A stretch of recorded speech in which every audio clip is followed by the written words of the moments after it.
পায়ে 2 টাকার স্যান্ডেল, গায়ে কুচকানো শার্ট, তোর এই ভার্সিটিতে ঢুকার ভিসা কে দিল রে?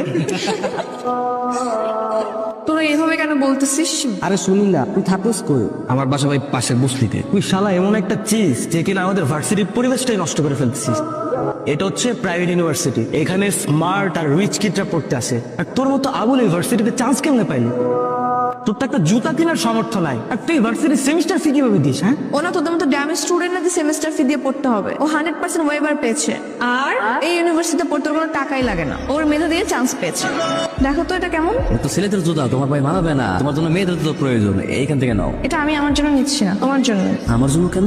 এটা আমি তোমাকে গিফট করবো, দেখো তো কেমন পছন্দ হয়েছে। আরে আজকে তোমার জন্মদিন না, আমার জন্মদিন তো 2 মাস আগে চলে গেছে, সামনের বছর আবার আসবে। জন্মদিন না তো কি হয়েছে, আমি তোমাকে এমনি গিফট করবো। না না না, গিফটের দরকার নাই।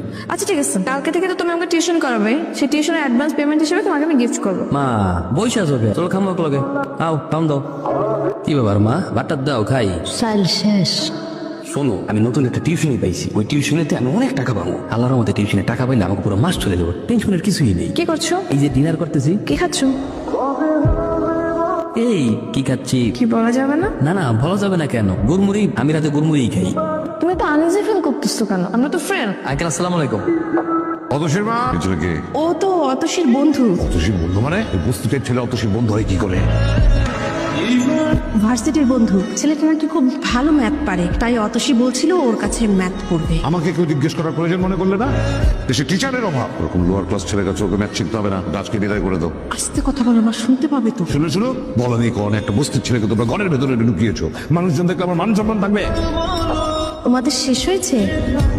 আসলে হয়েছে কি বাবা, অতসীর বাবা ওর জন্য একটা আগে থেকে টিচার ঠিক করে ফেলেছেন। আমি আর অতসী জানতাম না, উনি আবার কলেজের প্রফেসর, কাল থেকে ওকে পড়াতে আসবে। এখন তুমি কাল থেকে তোমার না আসলেও চলবে। মা, আমি কার কাছে পড়বো কি না পড়বো তাতে কি আমার কোনো মতামত নেই। তোর বাবা তো আগে থেকে বলে ফেলেছে, তাই না? আর যদি আগে থেকে না বলে ফেলতো তাহলে ওর কাছেই তুই পড়তেই না, সমস্যা হতো না। ঠিক আছে, কোনো সমস্যা নেই, আমি কালকে থেকে আর আসবো না। প্রতিদিন দুপুর বেলায় 4 বিস্কুট খান, এটা দিয়ে কি আপনি পেট ভরে? মানে সারাদিন থাকতে পারেন তো? তো পারবো না কি লেখা, কোনো সমস্যা নাই, এটা অভ্যাস হয়ে গেছে। আপনার ঘর তো কাছে, আপনি তো চাইলে ঘরে যেও খেতে পারেন। মানুষের ঘর বাড়ি এমন হওয়া লাগে যে ঘরে গেলে শান্তি পাওয়া, আর ভার্সিটি এমন হওয়া লাগে এই ভার্সিটিতে গেলে পড়াশোনা করে আনন্দ পাওয়া। আমার কপালে কোনো কিছুই নাই, কোনো কিছুতেই শান্তি নাই, ভাবি না সবকিছু ওই উপরওয়ালার হাতে ছেড়ে দিচ্ছি, এই ডিসিশন নেবে। আপনি এক একটা খান। না না, দরকার নাই, আমার বেশ করে হইব, আমার কাছে টাকা পয়সা নাই। আর টাকা লাগবে না, আপনি মনে করেন এক একটা আমি আপনাকে খাওয়াইছি। সরি। সরি কেন? আমি জানি কালকে তুমি বাবার কথাগুলো শুনে ফেলেছো, আর হয়তো কষ্টও পেয়েছো। না না, কোনো সমস্যা নাই, আমি কোনো কিছু শুনি নাই। আমি যেহেতু তোমার কাছে খুব ভালো ম্যাথ বুঝি, তাহলে তোমার কাছে শিখবো। কালকে থেকে আমি তোমার বাসায় গিয়ে শিখবো। কি শিখাবা? আমার বাসায় তো ওই পরিবেশ